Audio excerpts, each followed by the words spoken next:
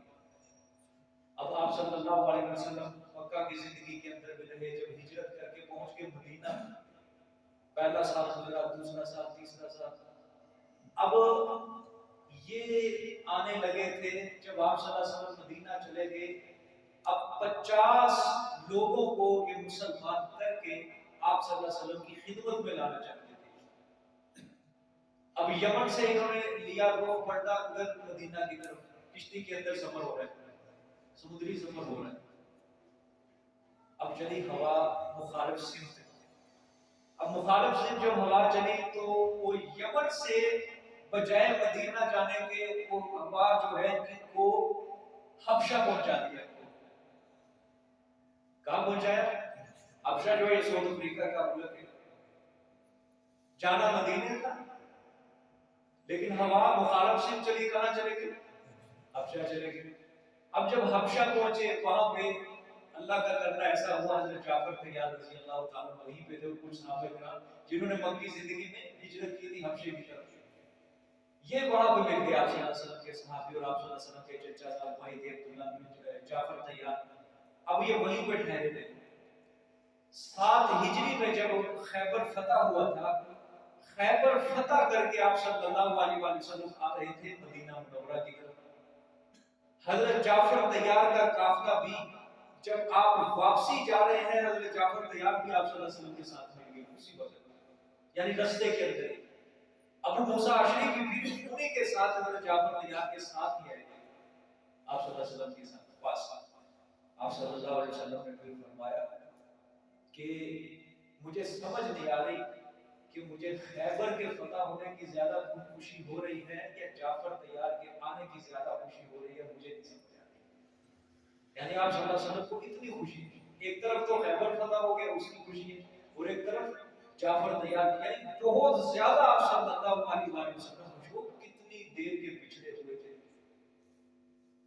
غالباً آپ صلی اللہ علیہ وسلم کو جب نبوت ملی تھی، نبوت کے 5-6 سال بعد صحابہ کرام نے حبشہ کی طرف ہجرت کی تھی. حضرت جعفر طیار کا قافلہ جب گیا وہاں پہ جا کے سورۃ مریم کی تلاوت ہوئی، اور آپ صلی اللہ علیہ وسلم کی بیوی تھی ام حبیبہ رضی اللہ تعالیٰ عنہ، وہ بھی اسی قافلے کے اندر تھی، حبشہ کے اندر رہتی تھی. یہ سارا جو قافلہ تھا، یہ 7 ہجری جب خیبر فتح ہو گیا تھا، آپ صلی اللہ علیہ وسلم واپس آ رہے تھے مدینہ منورہ، یہ سارا قافلہ حبشے کا اس کو تک ملا تھا. یعنی ہجرت کے 7 سال بعد جن لوگوں نے حبشہ کی طرف ہجرت کی تھی، اب وہ دوبارہ آپ صلی اللہ علیہ وسلم کو کب مل رہے ہیں؟ مدینہ منورہ کی ہجرت سے 7 سال بعد اب ان کی کیا ہوتی ہے؟ آپ صلی اللہ علیہ وسلم سے ملاقات ہوئی. تو ابو موسیٰ اشعری رضی اللہ تعالیٰ عنہ کیا ہے؟ اسی میں سے. خیر بات کرنے کا مقصد یہ ہے کہ بیچارے آنے لگے تھے مدینہ کی طرف، لیکن وہ کشتی مخالف سے چلی، کہاں پہنچا دیا؟ حبشے کی طرف پہنچا دیا. تو اللہ پاک یہ فرما رہے ہیں کہ اگر روک دے کشتی میں، ہوا کو روک دے گا تو کشتی سارا دن ہی وہ پانی کی سطح پر ٹھہری رہے. تو اللہ پاک کا یہ نظام ہے کہ اللہ ہوا کو چلاتا ہے تو وہ ہوا وہ کشتی کو کھینچ کر اس کی طرف لے جاتی ہے.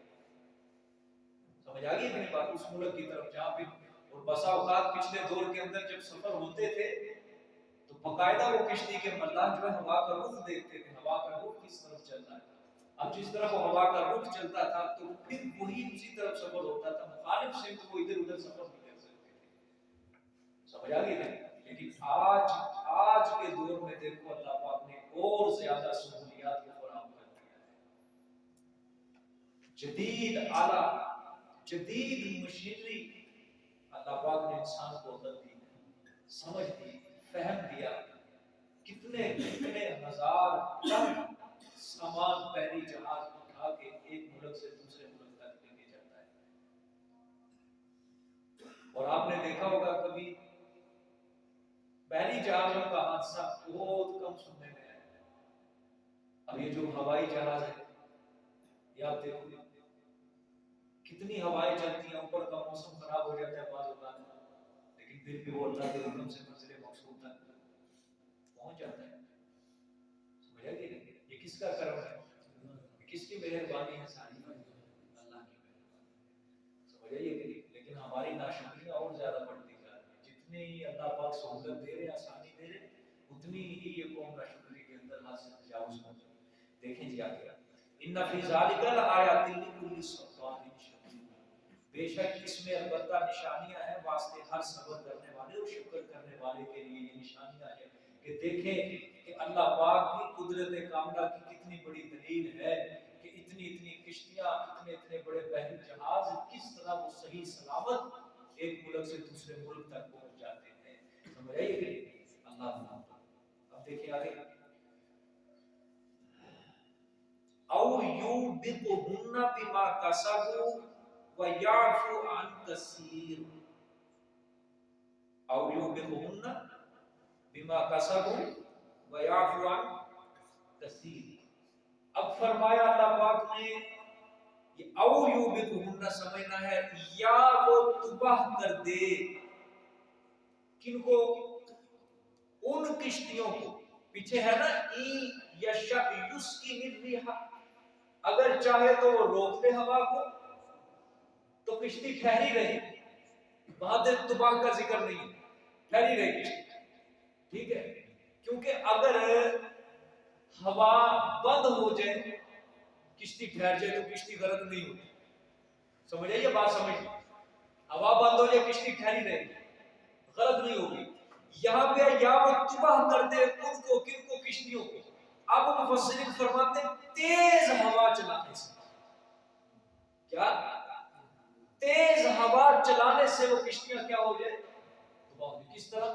بھئی دیکھو، ایک ہوتا ہے ہوا کا تناسب ہوتا ہے، طوفان نہیں چلتا لیکن ایک درمیانے معیار پہ ہوا چل رہی ہے تو وہ کشتی کے لیے کیا ہے؟ نقصان دہ نہیں ہے، فائدے مند ہے کہ کشتی اپنی رفتار پہ چلتی. لیکن اگر طوفان چل پڑا، سمندری ہوائیں چل پڑی تو کیا ہوگی؟ کشتی غرق ہوگی. تیز ہوا جب چلے گی تو سمندر کی لہریں اٹھے گی تو وہ کشتی کیا ہو جائے گی؟ غرق ہو جائے گی. اب یہ ہے او یوبقہن، یا وہ تباہ کر دے ان کو. کس طرح؟ ہوا کے تیز چلانے سے. پیچھے ہے ہوا کو روک دے تو کشتی ٹھہری رہے گی، اب ہے ہوا کو تیز چلا کے وہ کشتی کو کیا کر دے گا؟ اللہ پاک غرق کر دے گا. بیما کا سبب، بسبب ان اعمال کے جو انہوں نے کمائے. کیا مطلب؟ اب یہ اللہ پاک، یہ مشرکین مکہ کو خطاب ہے نا کہ جو انہوں نے شرکیہ کفریہ اعمال اپنائے ہوئے ہیں، اللہ پاک ان اعمال کی وجہ سے ان کو کیا کر دے؟ غرق کر دے. ان کی کشتیوں کو کیا کر دے؟ غرق کر دے. لیکن وَيَعْفُ عَنْ كَثِيرٍ، اور معاف کر دیتا ہے بہت کو. معاف کر دیتا ہے بہت کو. کیا مطلب معاف کر دیتا ہے؟ گناہ معاف کر دیتا ہے. شرک معاف ہو سکتا ہے کہ اگر غرق کر دے اللہ پاک شرک معاف کر؟ نہیں. اللہ فرمانا یہ چاہتے ہیں کہ بہت سو کو کشتی سے، ہاں کشتی سے بچا بھی لیتا ہے لوگوں کو، اور بہت سو کو اللہ پاک غرق کر دیتا ہے، یا بہت سو کو اللہ پاک غرق ہونے سے بچا لیتا ہے، اور کچھ کو کیا کر دیتا ہے؟ غرق کر دیتا ہے. یہ مطلب ہے یہاں دیکھو کس چیز کا ذکر، او یوبقہن بما کسبوا، یا تباہ کر دے وہ ان کشتیوں کو، ان لوگوں کو، بما کسبوا، بسبب ان اعمال کے جو انہوں نے کیا کیے ہیں؟ کمائے. ٹھیک ہے. وَيَعْفُ عَنْ كَثِيرٍ، اور معاف کر دیتا ہے بہت سو کو. یعنی غرق ہونے سے کیا کر لیتا ہے؟ اللہ پاک لوگوں کو بچا لیتا ہے. بات سمجھ آئیے کہ اللہ اکبر. اب یہ بما کسبوا ہے، بسبب ان اعمال کے جو انہوں نے کمائے. اللہ پاک فرماتے ہیں ان اعمال کی وجہ سے اللہ کو کیا کر دیتا ہے؟ غرق بھی کر سکتا ہے. اب دیکھو اللہ پاک یہ اپنی قدرت کو بیان کر رہے ہیں. آج ہوائی جہازوں کے اندر، بحری جہازوں کے اندر کیا کچھ نہیں ہو رہا. اللہ پاک کی کتنی نافرمانی ہو رہی ہے، ہو رہی ہے کہ نہیں ہو رہی؟ اللہ معاف فرمائے، بیان نہیں کرنا چاہتے. استغفر اللہ. کئی جہاز ایسے ہوتے ہیں جو سیاستدان سفر کرتے ہیں، ریاض باللہ، اندر کمرے بنائے ہوتے ہیں اور لڑکیوں کی سپلائی ہوتی ہے، بیچی جاتی ہے ارد گرد ملکوں کو، یہ سارا کام کس وجہ سے ہوتا ہے؟ پاکستان کی لڑکیوں کو بیچا جاتا ہے لندن کے لوگوں کے پاس، سیاستدان یہ سارے بڑے بڑے کام کرتے ہیں، کیسے سپلائی ہوتی ہے ساری؟ ایئر ہوسٹس ہے، الیاذ باللہ کیسا لباس ہوا کے اندر ہوتے ہیں، اور لباس دیکھو بے پردگی، بے حیائی، فحاشی، عریانی، کہاں پہ کھڑے ہوتے ہیں؟ وہ اوپر ہوا کی، اگر نیچے آئے تو ہڈی بھی نہ بچے، وصیت کرنے کے لیے بھی کوئی چیز نہیں رہے گی، نیچے والوں کو بھی نہیں پتا ہوگا یہ غلط کیسے ہو گئی، کس طرح اوپر سے نیچے گر گیا، تباہ ہو گیا، موت کے منہ کے اندر ہوتے ہیں، اور بحری جہاز جو ہوتے ہیں یہ غرق ہو جائے اس کا کیا بچے گا؟ موت کے منہ کے اندر ہوتے ہیں، اس کو کبھی موت کے منہ کے اندر اللہ پاک کی طرف سے تھوڑا سا بس حکم آ جائے، کیا ہو جائے گا؟ سب کچھ برباد ہو جائے گا، تباہ ہو جائے گا۔ دل کے اندر خوف خدا نہیں ہے، دل کے اندر ذرہ برابر بھی اللہ پاک کا ڈر نہیں ہے، اور جب دل سے ڈر نکل جاتا ہے، اللہ پاک کا خوف نکل جاتا ہے، تو پھر اذا لم تستحی فاصنع ما شئت، جب تم بے حیا ہو جاؤ جو مرضی کرو، او کما قال علیہ الصلوۃ والسلام، حضور صلی اللہ علیہ وسلم نے فرمایا نا کہ جب تم بے حیا ہو جاؤ، بے شرم ہو جاؤ، جو مرضی کرو، جب دل کے اندر ضمیر جو ہے وہی مردہ ہو چکا ہے، پھر انسان کو نہیں سمجھ آتی کہ میں کیا کر رہا ہوں کیا نہیں کر رہا، جب بے حیا ہو جائے انسان جو مرضی کرے۔ ٹھیک ہے، دیکھیں جی آگے، وَيَعْلَمَ الَّذِينَ يُجَادِلُونَ فِي آيَاتِنَا مَا لَهُم مِّن مَّحِيصٍ، اور جان لیوے وہ وقت تباہی کے، یہ ہے یہ مصیبت کیوں کے اوپر آوے، کیوں تباہ کر دے، تاکہ جان لیوے بوقت تباہی کے، اللہ زیادہ یجادلون فی آیاتنا، وہ لوگ جو جھگڑتے ہیں ہماری آیات میں، ہماری توحید والی آیات میں ہمارے پیغمبر سے جھگڑا کرتے ہیں نا، وہ جان لے، سمجھ لے، ما لہم من محیص، نہیں ہے واسطے ان کے بھاگنے کی جگہ، ان کے لیے یہ کشتیوں کے اندر پھر بھاگنے کی جگہ نہیں ہے۔ واقعہ اسی طرح بات، جب یہ کریش ہوتا ہے نا جہاز، بھاگ سکتے ہیں انسان؟ نہیں بھاگ سکتا، بحری جہاز غرق ہوتا ہے، بیک بھاگ نہیں، بس پکڑ کے اندر آگے بڑھنا۔ ٹھیک ہے، اللہ فرماتے ہیں جو ہماری آیات میں جھگڑا کرتے ہیں نا، یہ مشرک ہماری توحید والے، ہماری قدرت کو نہیں مانتے، نہیں سمجھتے، تو پھر ان کو ہم پھر بتانا چاہتے ہیں، جان لیں کہ پھر جب اللہ پکڑتا ہے نا، تو پھر ان کے لیے بھاگنے کے لیے کوئی جگہ نہیں ہوتی، کیونکہ مشرکین مکہ بھی سمجھتے تھے کہ سمندروں کے اندر ہمارے جو کارساز ہیں، مظلومہ سفارشی ہیں، وہ بھی ان کی بھی کاریگری نہیں چلتی، ان کی طاقت بھی نہیں چلتی یہاں۔ وہ بھی کہتے ہیں کہ یہ جو ہمارے معبود ہیں نا، یہ صرف خشکی کے اندر کام آتے ہیں، یہ سمندروں کے اندر کام، سمندر کے اندر صرف کس کی چلتی ہے؟ اللہ پاک کی چلتی ہے۔ سمجھ آ گئی کہ نہیں؟ اللہ اکبر۔ اور آج کا مشرک کیا کہتے ہیں؟ خشکی میں بھی چلتی ہے اور سمندر میں بھی چلتی ہے۔ معین الدین چشتی لگا دے بار کشتی، کہتے ہیں کہ اللہ اکبر، اللہ معاف فرمائے، استغفر اللہ۔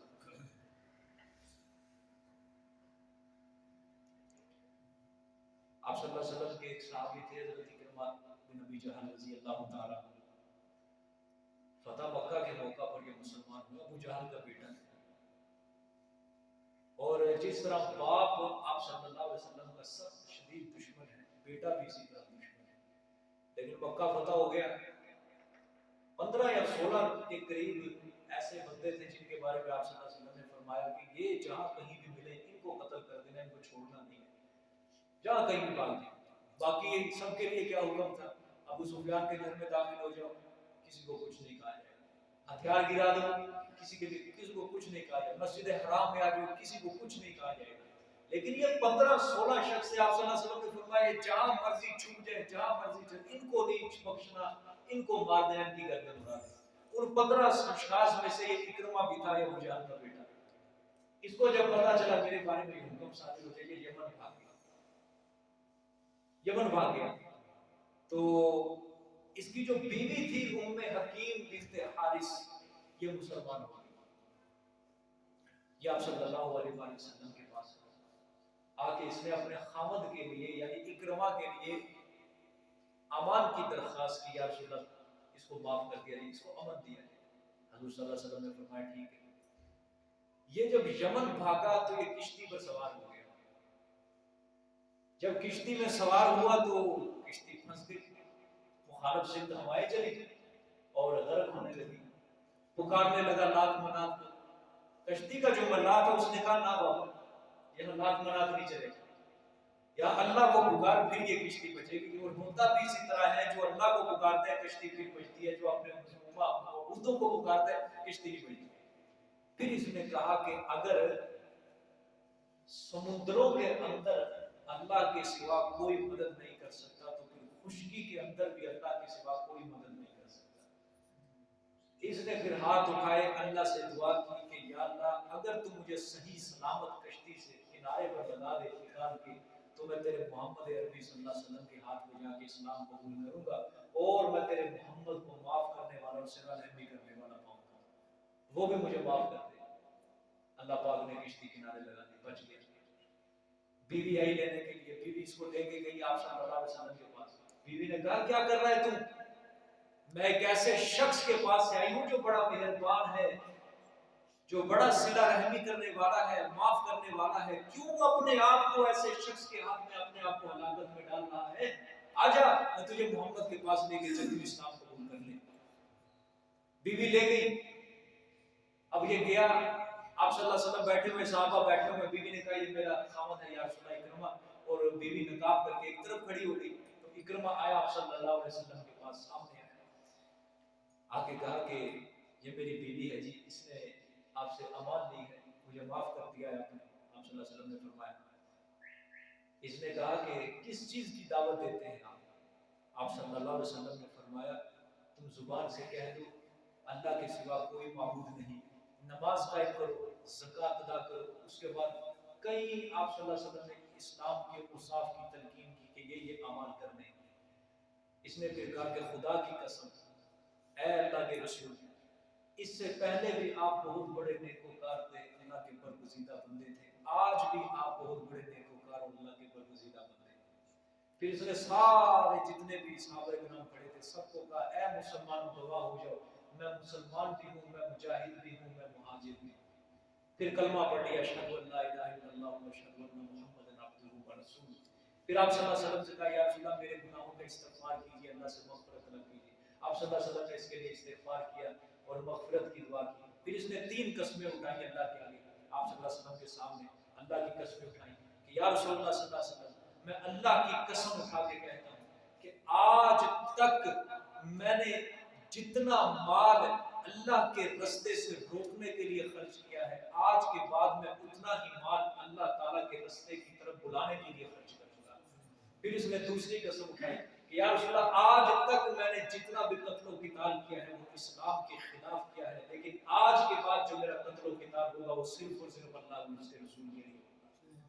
پھر اس نے کہا کہ اللہ کی قسم اٹھا کے کہتا ہوں یا رسول اللہ صلی اللہ علیہ وسلم میں نے جس مقام پہ جا کے لوگوں کو اسلام سے روکا ہے, اللہ اور اس کے رسول کی طرف آنے سے روکا ہے, اب میں قسم اٹھاتا ہوں اسی مقام پر جا کے میں لوگوں کو اللہ اور اس کے رسول کی طرف آنے کی دعوت دوں. 3 قسم اٹھائی. دیکھو جب اللہ تعالیٰ کسی کو ہدایت جو ہے کس کے ہاتھ میں ہے؟ اللہ کے ہاتھ میں ہدایت ہے. پوری زندگی کیا ہے اسلام کے خلاف ہے, باپ کیا ہے وہ بھی دشمن ہے, بیٹا بھی دشمن بنا, لیکن ایک وقت آیا وہ بیٹے نے کیا کیا, اسلام قبول کیا. اور دیکھو قسمیں کتنی اٹھا رہا ہے کہ جس سے سابقہ زندگی کے اللہ نے سارے گناہ اس کے باپ نے کیے.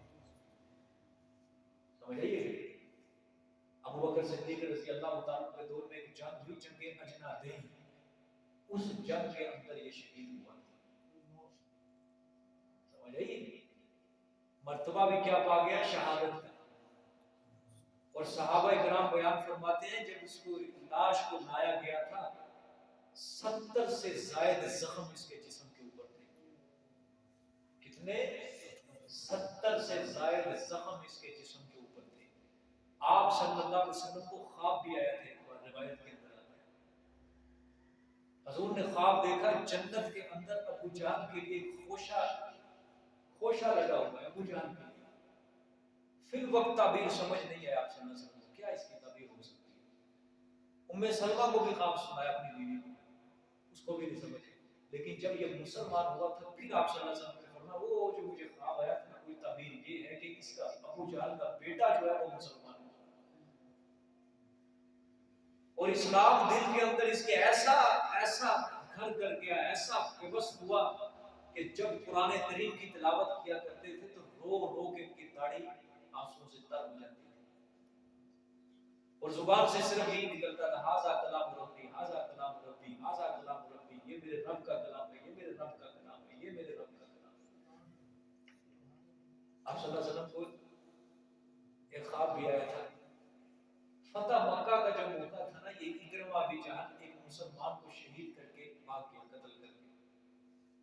حضور صلی اللہ علیہ وسلم کو پتا چلا کہ اکرمہ نے فلانے بندے کا قتل کر دیا۔ آپ نے فرمایا سبحان اللہ کہ قاتل بھی اور مقتول دونوں جنتی ہیں، قاتل بھی جنتی اور مقتول بھی جنتی۔ اشارہ اس طرف تھا کہ مقتول چلو وہ مسلمان ہے، وہ شہید ہو گیا، وہ بھی جنتی، اور قاتل جنتی کس طرح؟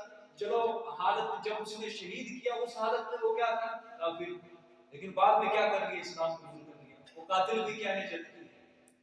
سمجھے؟ جب اللہ پاک ہدایت دینے پہ آئے تو پھر کوئی روک نہیں سکتا۔ دیکھو پیغمبر ساری زندگی لگے رہے، آپ صلی اللہ علیہ وسلم سمجھا ہی رہے تھے، لیکن اللہ کو منظوری نہیں تھی۔ اللہ کو منظور جب ہوا ہدایت اسی وقت ہی ملی۔ خیر مشرکین مکہ کیا کہتے تھے کہ سمندروں کے اندر جو ہے ہمارے معبودوں کی نہیں چلتی بلکہ کس کی چلتی ہے؟ اللہ کی چلتی ہے۔ اللہ نے فرمایا ما لہم من محیص، نہیں ہے واسطے ان کے کوئی بھاگنے کی جگہ، وہ جان لے اچھی طرح۔ ٹھیک ہے، اللہ نے فرمایا کہ کیوں میں نے ان کے لیے یہ دلائل بیان کیے ہیں، اللہ فرماتے ہیں تاکہ وہ مجرموں سے انتقام لے یا اپنی قدرت کاملہ کو ظاہر کرے، اور ہماری آیتوں میں جو جدال کر رہے ہیں اور توحید کے خلاف جنہوں نے تحریفات کی ہیں کتابوں کے اندر، وہ جان لے کہ جو ہماری آیتوں میں جھگڑا کر رہے ہیں ما لہم من محیص، جب ہم پکڑ لیتے ہیں تو ہماری پکڑ سے پھر بھاگنے کی کوئی جگہ انسان کو کبھی نہیں مل سکتی۔ ٹھیک ہے، پھر فرمایا فما اوتیتم من شیء فمتاع الحیات الدنیا۔ اب تخویف دنیاوی کے بعد ہے یہ تزہید من الدنیا، ٹھیک ہے، ترغیب الی الآخرت ہے، یعنی فما اوتیتم من شیء یہ کیا ہے؟ تزہید من الدنیا، زہد ہے، تقوی کا ذکر ہے، آخرت کی طرف ترغیب ہے، ٹھیک ہے، دنیا سے بے رغبتی کا بیان ہے۔ فرمایا فما اوتیتم من شیء، پس جو کچھ بھی تمہیں دیا گیا ہے، من شیء کوئی چیز، کوئی چیز، فمتاع الحیات الدنیا، پس وہ نفع ہے دنیا کی زندگی کا تھوڑا، وہ دنیا کی زندگی کا کیا ہے؟ تھوڑا نفع ہے، چند لمحے تمہارے پاس رہے گا، ٹھیک ہے، یہ جو دنیا میں تمہیں جو کچھ مل چکا ہے، لیکن وما عند اللہ خیر، اور جو اللہ کے ہاں ہے وہ بہتر ہے، جو اللہ کے ہاں ہے وہ کیا ہے؟ بہتر ہے۔ اللہ کی رضا جو اللہ قیامت والے دن، آخرت والے دن مومنین کے لیے تیار کر کے رکھے گا، وہ دنیا کے لیے سے بھی کیا ہے؟ بہتر ہے۔ پھر فرمایا وَأَبْقَىٰ لِلَّذِينَ آمَنُوا، اور زیادہ باقی رہنے والا ہے واسطے ان لوگوں کے لیے جو ایمان لائے، جو کیا لائے ہیں؟ ایمان لائے ہیں، ان کے لیے کیا ہے؟ وہ زیادہ باقی رہنے والا ہے، ٹھیک ہے، یہ بشارت ہے یہ مومنین کے لیے، کیا ہے؟ تزہید من الدنیا بھی ہے، دنیا سے بے رغبتی کا ذکر بھی ہے، آخرت کی طرف ترغیب بھی ہے، اور ساتھ مومنین کے لیے کیا ہے؟ بشارت ہے۔ اللہ فرما رہے ہیں تم اس دنیا کی چند روزہ زندگی کے اوپر زیادہ متکبر نہ بنو، زیادہ مغرور نہ ہو، یہ آخرت کے مقابلے میں ہیچ ہے، تھوڑا نفع ہے، کچھ بھی نہیں ہے۔ اللہ فرما رہے ہیں آؤ ایمان قبول کر لو، اللہ کے حکم نامے کو مان لو، تاکہ آخرت کے عذاب سے تم بچ جاؤ، آخرت کے اندر تم کامیابیاں ہی کامیابیاں حاصل کر لو ایمان قبول کر کے۔ آیا نا دیکھو للذین آمنوا، ایمان کی بھی اللہ ترغیب دے رہے ہیں کہ یہ نعمتیں جو آخرت کی ملیں گی یہ صرف کس کو ملیں گی؟ ایمان والوں کو ملیں گی، شرک کرنے والوں کو، کفر کرنے والوں کو یہ نعمتیں ان کے لیے میسر نہیں ہیں، ٹھیک ہے۔ دیکھیں آپ ذرا اس آیت کے اندر غور کریں، اللہ پاک نے اس آیت کے اندر دنیا کی نعمتوں کا ناقص اور فانی ہونا بیان کیا ہے۔ جو دنیا کی نعمتیں ہیں ان کا ناقص ہونا اور فانی ہونا اللہ پاک نے. فمتاع الحیات، کوئی چیز بھی تمہیں دنیا کے اندر دی گئی ہے نا، سب کا سب کیا ہے؟ نفع، دھوکے کا نفع ہے. کہیں اللہ دھوکے کا نفع کہہ رہے ہیں، کہیں اللہ تھوڑا نفع کہہ رہے ہیں، قلیل نفع کہہ رہے ہیں. لیکن جو آخرت کی نعمتیں ہیں وہ کیا ہے؟ دائمی ہے اور ہمیشہ رہنے والی. وما عند اللہ خیر وابقى للذین آمنوا، آخرت کی نعمتوں کو اللہ پاک کیا قرار دے رہے ہیں؟ دائمی، ہمیشہ بہتر، زیادہ باقی رہنے والی. اور اللہ نے فرمایا آخرت کی نعمتوں کے حصول کے لیے جو شرط ہے وہ ہے ایمان. آخرت کی نعمتوں کے حصول کے لیے کیا شرط ہے؟ جو شخص ایمان قبول کرے گا آخرت کی نعمتوں کا وہی حقدار ہے. جو ایمان قبول نہیں کرے گا آخرت کی نعمتوں کا وہ حقدار ہے. جس کے دل میں توحید ہوگی، اللہ پاک کی وحدانیت ہوگی، رسول صلی اللہ علیہ وسلم کے راستے پر چلے گا، آخرت کی نعمتیں اس کے لیے میسر ہوں گی. لیکن جو اللہ کی توحید کو قبول نہیں کرے گا، اللہ کو ایک نہیں مانے گا، رسول کے راستے پر نہیں چلے گا، آخرت کی نعمتیں اس کے لیے میسر ہے. سمجھ آ گیا بات؟ اچھا، پھر اللہ پاک اس ایمان کے بعد جو ہے نا عمل صالح کی ترغیب دیں گے. ٹھیک ہے، کس کی ترغیب دیں گے؟ عمل صالح. اللہ پاک اس کے اندر کئی صفات بیان کریں گے عمل صالح کے اندر. دیکھو یہاں پہ صرف آمنوا وعملوا الصالحات نہیں، صرف کیا ہے؟ آمنوا ہے. عامل الصالحات کا لفظ یہاں پہ نہیں. یہاں پہ اللہ تعالیٰ نے عامل الصالحات کی اللہ پاک تفصیل کریں گے ان آیات کے اندر. ٹھیک ہے، یہاں پہ اللہ نے وہ لفظ نہیں ذکر کیا عامل الصالحات، بلکہ اس کی اللہ پاک کیا کریں گے؟ تفصیل بیان کریں گے. نیک اور عمل صالح ہوتے کیا ہے؟ نیک اعمال ہوتے کیا ہے؟ عمل صالح ہوتے کیا ہے؟ سب سے پہلی صفت جو اللہ نے ذکر کی ہے وہ ہے وَعَلَىٰ رَبِّهِمْ يَتَوَکَّلُونَ. یہ کیا ہے؟ عمل صالح کی پہلی صفت وَعَلَىٰ رَبِّهِمْ يَتَوَکَّلُونَ، اور وہ اوپر اپنے رب کے کیا کرتے ہیں؟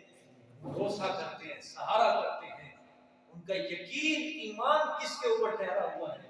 ہر کام کے اندر وہ صرف اور صرف اللہ کے اوپر بھروسہ کرتے ہیں. کوئی مشکل، کوئی تکلیف، کوئی خوشی، کوئی غمی آ جائے، وہ صرف اور صرف سہارا کیے ہوئے ہیں. تو کس کے اوپر؟ اللہ کے اوپر. اللہ کے اوپر اپنی نظروں کو ٹکا کے بیٹھے.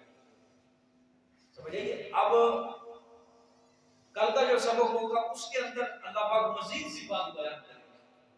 لیکن آپ یہاں پہ ایک مسئلہ یاد رکھیں، ایمان اگر انسان کے دل میں ہو، ایمان آخرت کی نعمتوں کا وہ کیا ہے؟ حقدار ہے. ایمان نہیں ہے تو آخرت کی نعمتوں کا حقدار نہیں. اچھا، اب اگلی بات، ایمان کے ساتھ عمل صالح اگر ہوں گے اس کے پاس، ایمان کے ساتھ عمل صالح ہوں گے تو آخرت کی نعمتوں کا وہ اولی حقدار بن جائے گا. آخرت کی نعمتوں کا اولی حقدار بن جائے گا. جس کے پاس نیک عمل ہوں گے اللہ فرمائیں گے کہ آخرت میں جو نعمتیں ہوں گی اولاً اس کو کیا ہو جائیں گی؟ نصیب ہو جائیں گی. سمجھ آ گیا؟ لیکن اگر ایمان ہوگا عمل صالح نہیں ہوں گے پھر پھنس جائے گا. اس کے اندر پھر دو کام، قرآن نے اس اصول کو نہیں اپنایا، حدیث شریف نے اس اصول کو اپنایا. حدیث میں آتا ہے کہ ایمان والا آدمی ہو لیکن گناہ کبیرہ کیے ہیں، اس نے بڑے بڑے گناہ کیے ہیں، اللہ پاک اس کو وقتی طور پہ جہنم کے اندر بھیجے گا. جہنم کے اندر وہ اپنے گناہوں کی سزا بھگت کے، جتنے گناہوں کی سزا بھگتی جائے گی، سارا جب پاک صاف ہو جائے گا پھر اللہ پاک اس کو کہاں بھیجیں گے؟ جنت کے. یہ ہوگا اس کا تزکیہ. کیا ہوگا؟ تزکیہ مطلب پاک ہوگا. اللہ پاک اس کو جہنم کے اندر ان کے گناہوں کی کیا کریں گے؟ پاک صاف کریں گے. اس کو گناہوں سے، اس کے سارے گناہوں کا تزکیہ کر کے اس کا پھر اللہ پاک کہاں بھیجیں گے؟ دنیا کے اندر ہوتا ہے نا تزکیہ نفس. کیا مطلب ہوتا ہے؟ اپنے دل کو شرک اور کفر اور اللہ کی نافرمانیوں سے پاک کرنا. ٹھیک ہے، دنیا کے اندر تو آرام سے وہ نہیں کر سکا تزکیہ نفس. قیامت والے دن پھر اللہ اس کا اچھی طرح تزکیہ نفس کریں گے. اللہ اس کو جہنم میں بھیجیں گے، وہاں پہ پاک صاف کر کے اللہ پاک اس کو کہاں لے کے آئیں گے؟ جنت کے اندر لے کے آئیں گے. یہ اصول قرآن پاک میں نہیں اپنایا. کیا اصول؟ کہ اللہ پاک ایمان والے کو جہنم میں بھیجے گا بوجہ اس کے گناہ، بوجہ اس کے گناہوں کی وجہ سے، پھر اللہ پاک اس کو جنت میں بھیجے گا. یہ آپ کو قرآن پاک میں سنیے، یہ آپ کو حدیث میں اور صحیح احادیث بھری پڑی ہے کہ ایمان والا جو ہوگا اگر اس سے کوئی گناہ سرزد ہوئے تو پہلے اس کو کیا ہوگا؟ جہنم میں، اگر اللہ چاہے. سمجھے یہ؟ اگر اللہ چاہے، ایمان اس کے دل کے اندر ہو، اللہ کی توحید اس کے دل کے اندر ہو، ٹھیک ہے، اگر اللہ چاہے تو اس کو پھر بھی جنت کے اندر بھیج دے. یہ وہاں پہ صرف مرضی کس کی ہے؟ کیونکہ حدیث دونوں قسم کی ہے. اب ایک حدیث ہے، مثال کے طور پہ ایک بندہ آئے گا، اس کے پاس صرف ایک نیکی ہے، لا الہ الا اللہ، توحید ہے، باقی 99 دفتر اس کے بڑے بڑے گناہوں کے. اللہ کہے گا جا وزن کرواؤ. وہ کہے گا یا اللہ یہ ایک نیکی ہے میرے پاس 99 تیرے سامنے ہے، وزن گناہوں والا پر لڑے جھکے گا اور کیا. اللہ پاک فرمائیں گے ہم اپنے بندوں پر ظلم نہیں کرتے، جا وزن کرو. وہ وزن کروائے گا جا کے. ایک پلڑے میں سارے گناہ رکھ دیجئے، دوسرے پلڑے میں یہ چھوٹی لا الہ الا اللہ والی نیکی رکھ دیجئے. ترازو اٹھایا جائے گا. اللہ کے رسول صلی اللہ علیہ وسلم نے فرمایا جب وہ ترازو اٹھایا جائے گا، یہ جو لا الہ الا اللہ والے پلڑے کی جو نیکی ہوگی یہ جھک جائے گی اور گناہوں والا پلڑا جھک جائے گا. اللہ پاک اس کو کیا کر دیں گے؟ جنت میں بھیج دیں گے. اور بعض حدیثیں وہ بھی کثیر تعداد کے اندر ہے کہ ایمان تو دل کے اندر ہوگا لیکن بڑے بڑے گناہ ہوں گے اس کے پاس. اللہ پاک ایک وقت کے لیے اس کو جہنم میں بھیجے گا، پھر جہنم سے نکال کر اللہ پاک کہاں بھیج دیں گے؟ اس کو جنت. مرضی وہاں پہ اللہ کی چلے گی. دعا ہمیں یہ کرنی چاہیے کہ اللہ پاک اولی داخلہ جنت میں نصیب فرمائے. ٹھیک ہے، یہ بات یاد رکھنی ہے آج کیونکہ کل کو اسی کے اوپر یہ بات چلے گی. ایمان ہو آخرت کی نعمتوں کا وہ کیا ہے؟ حقدار ہے. ایمان نہیں آخرت کی نعمتوں کا وہ حقدار نہیں. ایمان کے ساتھ اگر عمل صالح ہو تو آخرت کی نعمتوں کا وہ کیا ہے؟ اولی حقدار ہے. ٹھیک ہے، ایمان ہے عمل صالح نہیں، آخرت کی نعمتوں کا حقدار تو ہے لیکن اولا نہیں بلکہ بعد میں ہے. ٹھیک ہے، اور بعض اوقات اللہ پاک یہ بھی کرتے ہیں کہ ایک بندے کے پاس ایمان ہے، عمل صالح کم ہے، 50,000 سال لمبا دن کھڑا رہے گا، کھڑا رہے گا، کھڑا رہے گا، حساب کتاب ابھی نہیں شروع ہو رہا اس کا، کھڑا رہے گا. وہ بھی بڑی سختی ہے. میدان محشر کی کیا ہے؟ وہ بھی بڑی سختیاں ہیں. وہاں پہ پانی کا ایک قطرہ بھی نہیں ہوگا، زبان لکڑی کی خشک اور گلا خشک اور گرمی پسینے سے شرابور. رسول اکرم صلی اللہ علیہ وسلم نے فرمایا کہ 70 گز زمین کے نیچے تک کیا ہو جائے گا؟ اس کا پسینہ جذب ہو جائے گا. اور کچھ لوگ ایسے ہوں گے جو بوجہ اپنے گناہوں کے اپنے پاؤں کے ٹخنوں تک ڈوبے ہوئے ہوں گے، اور کچھ لوگ ایسے ہوں گے جو گھٹنوں تک ڈوبے ہوئے ہوں گے، کچھ لوگ کی پوری رات ڈوبی ہوئی ہوگی، کچھ لوگ ایسے ہوں گے جو اپنے سینے تک ڈوبے ہوئے ہوں گے، کچھ لوگ پورے کے پورے پسینے کے اندر ہی ڈوبے ہوئے ہوں گے. سمجھے کہ وہ بھی بڑا سخت دن ہے. اس دن کی سختیوں سے بھی اللہ سے پناہ مانگا کرو اور دعا کیا کرو اللہ قیامت والے دن اپنے عرش کے سائے تلے ہم سب کو جگہ نصیب فرمائے. سمجھے کہ اپنے عرش کے سائے تلے ہم سب کو جگہ نصیب فرمائے.